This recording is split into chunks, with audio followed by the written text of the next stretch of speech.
everybody's here yet.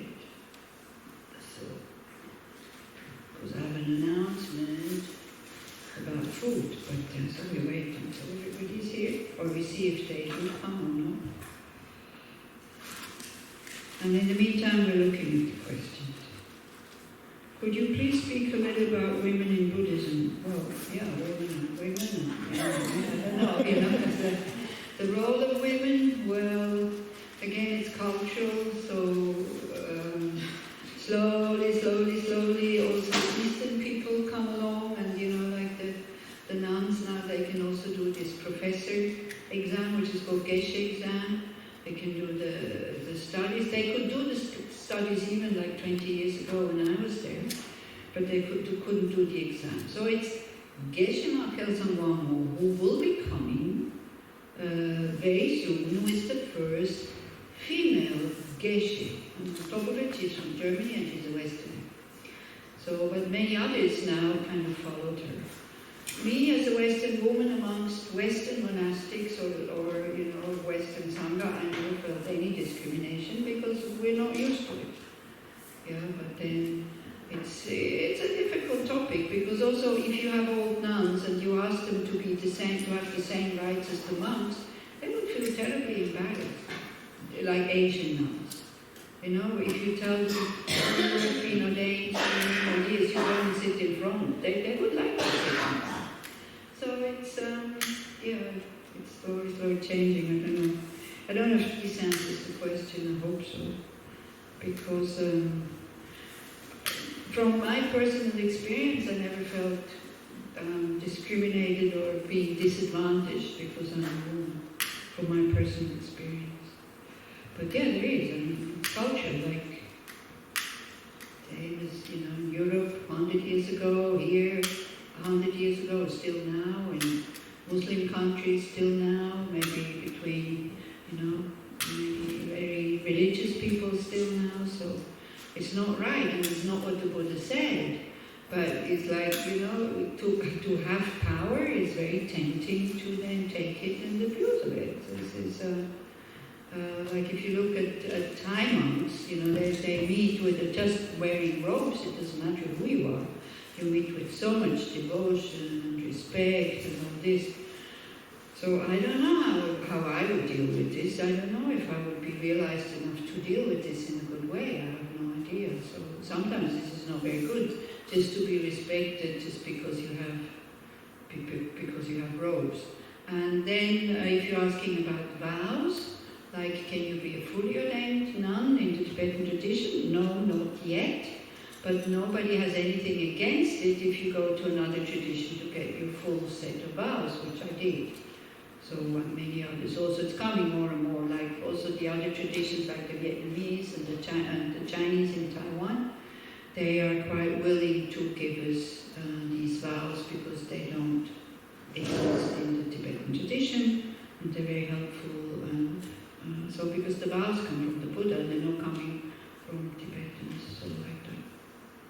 Okay? Dear Anila, I am almost ignorant in Buddhism. I still feel that the issues spoken are too much repetitive. Yes, they are repetitive. I don't think they're too much, but they're repetitive, that's true. It makes it for me at some point tiring and still want take here, please say something about this. Actually feeling bored and continuing, this is a good sign. You're always in the second stage, already in the second stage.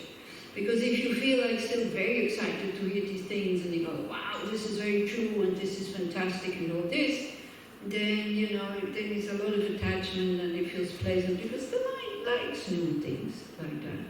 Then when you start getting bored, but you continue, then the transformation happens. Yeah.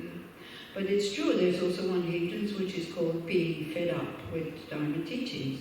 And that can happen in many times, like, don't know, if you bite off too big chunks, if you go to all the courses, I sometimes I do warn people, but it doesn't happen anymore, and I'm really happy that sometimes, a few years ago, somebody would sign up to all my courses, and I said, don't, because you will vomit it at the end.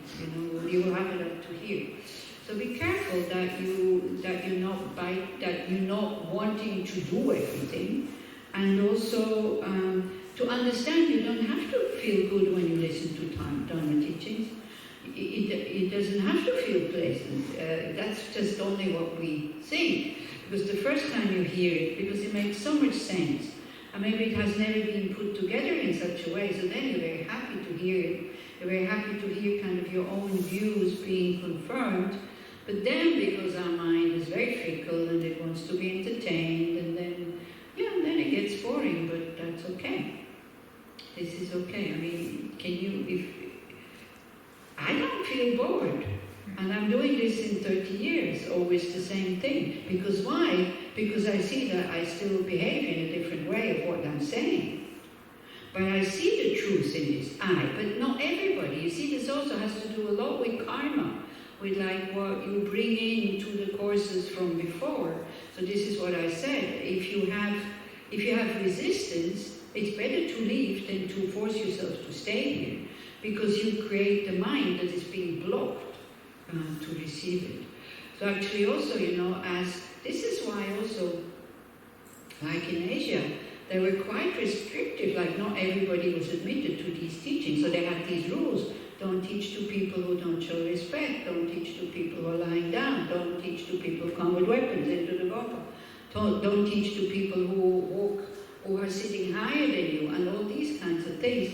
So to make sure that the people who are in the teachings, they want to receive the teachings, so that you're not wasting their time or your time. But yes, it is repetitive. Yeah? And it's not made to entertain you. So, as I'm saying, I know I can make people laugh and all this. Sometimes you have lamas, they just go, they just go through the texts. But if you study, and if you want to practice, then actually what this lama is doing is much more valuable than what I'm doing and entertaining people and making them laugh. Yeah? Do you see what I mean? It's just, again, it's our, because if you approach the Dharma like a hobby, then of course it has to feel good and it has to be pleasant. But if you approach it like a medicine, then it doesn't matter if it feels pleasant or if it's boring or whatever. Yeah. So you just hearing it and not trying to put it into practice, then it becomes boring. But hearing it and trying to put it into practice and to see like, some of it works, but a lot of it still doesn't work, then you don't get bored. And the more you hear it, the more you feed the mind with it, and the more it will work, because we are habit animals kind of thing. We have patterns, and in order to get rid of these patterns, then we need to hear it again and again and again and again and again. But I don't think it's so bad, I mean, you have so many teachers who come here who teach in so many different ways. I mean, this is kind of... and I don't know any of you who have been to all my classes or they came, I don't know. I really don't know. I think, ask yourself what you are looking for in the Dharma teachings. Because otherwise, go to the movies and watch a movie, and, yeah. I mean, if we know that we are sick and the doctor is, and still we're not getting better, and the doctor is telling us again and again and again what's wrong and what would be the remedy, would you ask him, can you say it in a different way because it's starting to become boring? No. I mean, but then again, you're free people. The door is open. Nobody forces you to be here. But then when we sit here and then we start to get bored, we start to, in a strange way, blame somebody else for being here. Like, you made the decision to come here. And especially since it seems this person knows the Dharma, because has heard it before, although says I'm ignorant. So then you made the decision to come here, you have heard it before, so you know what to expect, so don't expect something different. It is repetitive, but for me, it's not boring. And it looks for some other people also it is not boring, That there is a lot of joy in hearing the same thing again and again and again and again. Because as you start to practice, it's the same words or the same topics, but you understand it on a different level. I remember in Bulgaria we were Bokar Rinpoche's teaching, and he taught very simple, but very profound. But you could only see the profundity when you knew the teachings. So there was one person with me who had done 10-day course at Truth Institute, and she said, that was pretty boring. I know all these things. Of course we know it in the head. It's nothing new. But we can't do it. So what's the point of knowing it if we can't do it? Yeah. So she said, that was pretty boring. I said, wow, it was really profound. And the middle person that was with us, she said, you know what, I didn't understand everything. So I still remember one saint or one thing he said, and it makes so much sense, and it is so true. Like somebody aggressive said, how can you say that happiness and goodness is the nature of our mind? Look at what's happening in the world and everybody being bad and hurting each other and all this. And he just very simply said, because it feels good. Because goodness feels good. And being aggressive doesn't feel good. Neither for the one who is aggressive nor for the one who receives it. That's why it's not natural. Because whatever is natural feels good. Yeah? And so when somebody like this, says it in such a way, then... Or we had Geshe Topton also, who came to teach at Tushita. He was this totally kind of, old robes, and the front of a bit like this, and woolly socks that fell down, and he would only talk to the translator, which was Garrett. He wouldn't look at you, And so also he was doing beginners courses. So the beginners, they were kind of bored, because they also said, somebody said, oh, it's like kindergarten, I know these things, what he says, that dying is difficult, I know it since very small. And then at that time, it was the old Gompa, so the people who studied Buddhism could come, but were not allowed in the Gompa because they didn't pay for the course. So then we opened the windows and they would sit outside. Everybody was sitting there, soaking up Geshe-la's teachings because they practiced. And they could see how exactly to the point it is what he says. Yeah? Whereas the people inside who were beginners thought, this is really boring. Yeah? We're quite arrogant, you see. It's one of the big hindrances in Western people is arrogance. That we can't be led because we already know it, or we know better than others. We only accept what we like. And definitely it's very difficult for the lamas to point out faults to us because we're unaware. We see that, oh, he doesn't like me. He's criticizing me. I'm going to find somebody nicer and kinder. Yeah? So, again, it comes back what we did today. What is the meaning of my life? So, of course, if you're familiar with the Dharma, you say, get out of samsara as quickly as possible. But do you really know what samsara is? Or is it just a word for you? Do you really know what nirvana is? Or is it just a word for you? Yeah?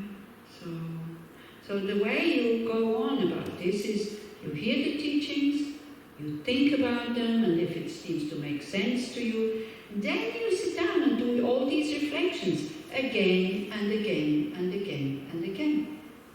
How many of you understood that 2 and 2 is 4 the first time you heard it? Nobody. I don't think, we think, but it's like, why is 2 and 2 4 and 3 and 3 is 6 and like this. So we also, it took me, like my mother went mad almost until I got it. Until I could draw the 2, because this is why I don't want to write, because I'm not very good with my hands.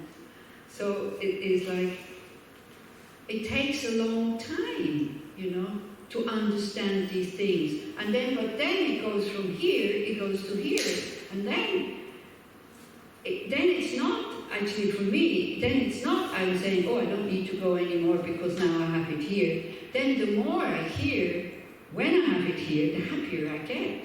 Because it confirms what I'm doing is a good thing. Yeah? So, but that's just my personal experience. So this is the only way I know how to answer that question. Can you say something?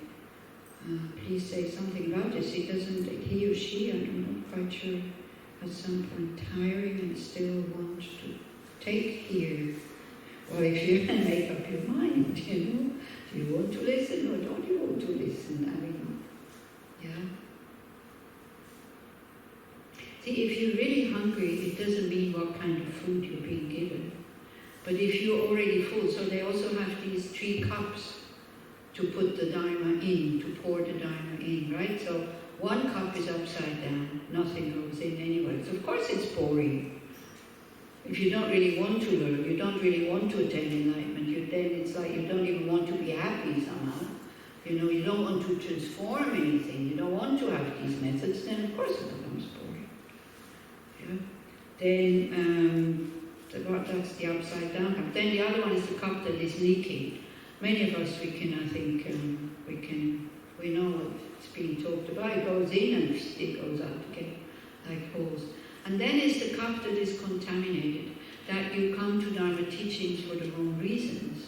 Like either you want to earn money with it, or you want to impress your friends that you know about Dharma, or you are a psychologist and then you want to put on your card, I'm a psychologist, a Buddhist psychologist, or something like that. And you do a 10-day course and then you put this on your card, which happens sometimes. Yeah. This is to be used for us, for you. You use the Dharma like a mirror, not like a window where you look what other people are doing, not even to tell other people what they should do. And so the more we understand in what kind of a dangerous situation we are, because we don't know where we're coming from our last life, and I definitely don't know where I'm going. Yeah.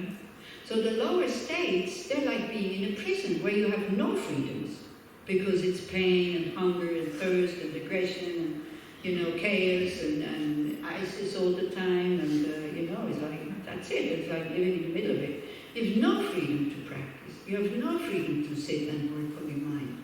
All you're doing is like warding off dangers and just trying to survive. Yeah. Because we don't realize that we are in that situation, then we're not really, the interest is missing. But please hear what I'm saying. I'm not criticizing you. This is a very personal thing. You have to ask yourself, like, what do I really want? This is why today the topic, what is the meaning of my life? And can I give my life the meaning I want to have without having any instructions? Without having other people around me? Without reading books from people who have realized something, like Viktor Frankl. It doesn't have to be Buddhism. It can be other, like philosophers or whatever.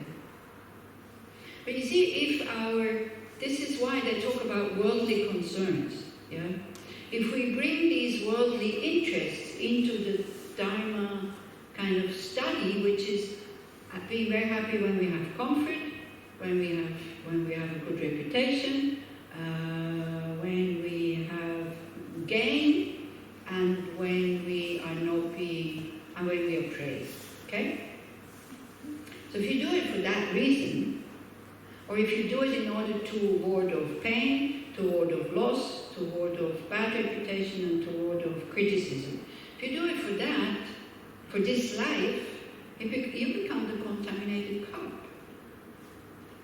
And then all the study and all the practice you do, because the motivation is only for this life, it stops at the end of this life.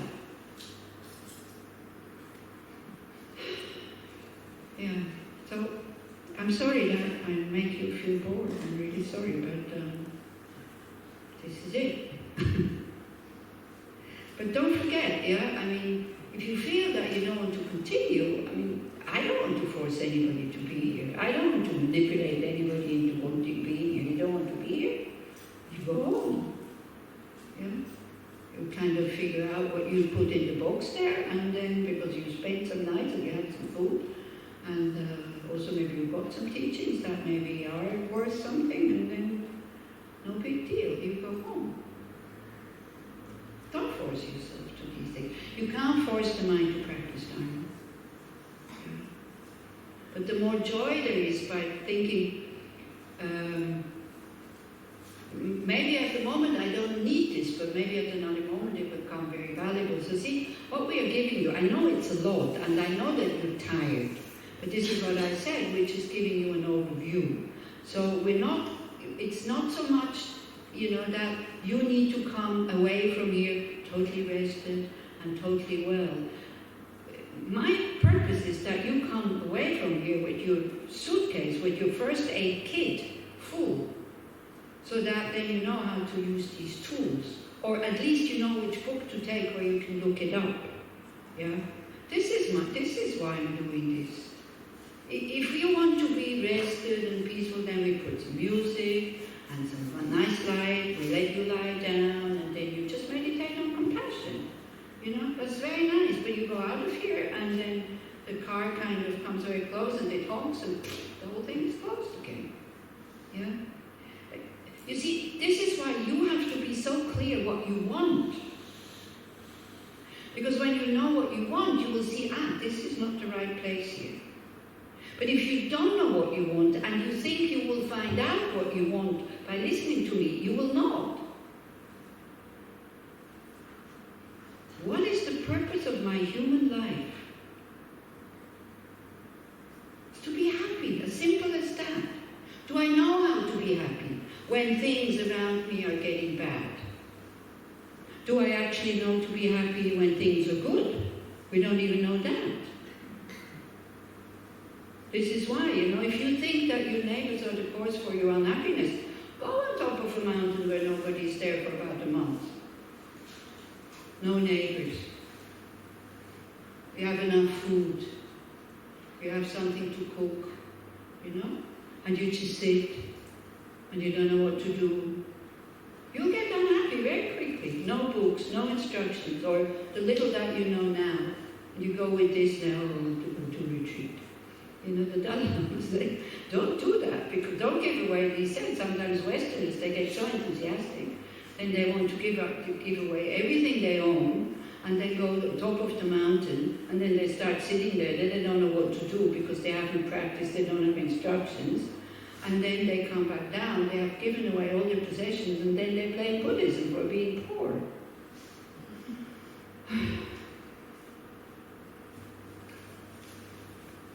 Okay. So much for that. But this is a long one.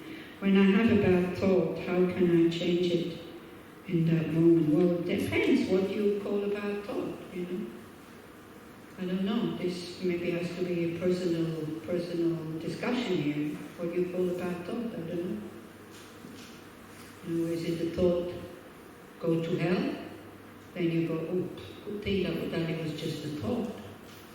And I didn't do it. I didn't kill somebody. Again, it's like,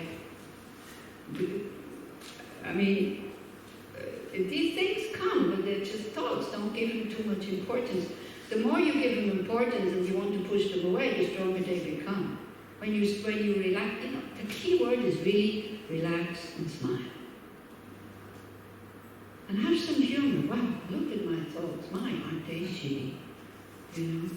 You see, the movie that goes on in our head is not really a movie that we would pay money for. If you are expecting a good movie. If you know it's a crap movie, you actually have quite a good time. I remember when I was an au pair in England, there was this series on TV which was called Crossroads. And, the actors were so bad, and sometimes the doors would fall down and all this. But people were watching it because it was so bad. So then they were talking to each other, wow, did you see today? My God, she forgot even her line, and then this further. So if you know that it's a crap movie, you can actually have quite a good time. But if you expect a good movie, then you will be terribly disappointed. So at the moment, what is going on in our head is very selfish. I think I did a 1 or one month's course like this with learning the Lamrim and all that, which I found very interesting. But I wanted to go and check out the Vipassana course, so I did 3 weeks of Vipassana course. And I noticed in that course, all of a sudden I was just thinking about myself, obsessively, because of course we were in silence, not allowed to look at people, this and that, no books, and then, so it was like, I, me, I, me. I really saw it. And I wanted to stop it, but the more I wanted to stop it, the more it came. Yeah? So the picture that we have at the beginning, not right at the beginning, but when the practice starts to work, when we really see how we are, is not very nice. At the beginning, when I started, I thought I was quite a good person, actually. And then I started to see all my negative emotions. But you see, you start to see this when you have the package ready, what to do with it. Because otherwise the subconsciousness doesn't release it. The subconsciousness only starts to release these things when you're ready to see it and to transform it. Now, this question when I have a bad thought, how can I change it? No, recognize it as a thought, that not bad, don't use it good and bad. Is that helpful? Just, if you can ask yourselves the right questions, you don't need to find the answer because the mind knows. But you need to ask yourself that question. Not, already labeling, it's a bad thought. Just ask, is it helpful? And then you put your awareness in it and you watch it. And then you see that it's paper tigers. If you don't act on it, that's it. It goes away and another one comes up. Yeah? What is the breaking point of view about organ donation? Yeah, this is, if you think that what we are going to do tonight, like these death absorptions, that you can do them really like one-pointedly, knowing where you are, knowing who you are, knowing about the clear light and all this, then I wouldn't advise that you give your organs. If you are like me, when I dream, my mind is even more crazy than when I'm awake. It goes from here to there, doesn't finish the story. Also when I talk, I don't finish very often. You might have noticed it until now. But then, I start that story in the dream, then this one, then this, then I go there. In the morning, I can't remember properly. That's the mind without the body. That's the dreaming mind. So I can imagine how confused I will be in the bardo. So, me, again, personally, I'm old, I don't know if they can still use some of it, but I have a kind of a card also with me where it says whatever is usable, take it. But you need to be very sure about this. You need to remind yourself from time to time, when I'm dead, they will come and cut my body open and take the organs, because your mind might still be lingering around somewhere, seeing it, not feeling the pain or anything, but still, you're so confused, you don't know, is that me? Am I dead? Am I not? This is what people sometimes they describe when they have near-death experiences. And then you see them cutting the body open, and then you go like, hey, I'm not dead yet, or something like that. So you need to be really sure that you want to give your organs. And for me, it's like I was asked today about sky burial in Tibet. That Tibetans say that the last act of generosity was to give the body to the animals who feed on these things. So with a ceremony, blessing all the parts, and dissolving it into emptiness, cutting it apart, and it's a monk who is doing it, and then throwing it out, and then the vultures come and eat it, and the bones, they would pound it so that they could even eat the bones. So at least the body is to some use for somebody. Also, Shantideva says, if you want to take good care of your body, then take good care of it so that then it's still eatable and has something on it when you're dead, and then the animals come to eat it. I mean, for us, this is so far away. It is so far away. So here you can think, good thing when I'm dead, the worms can feed on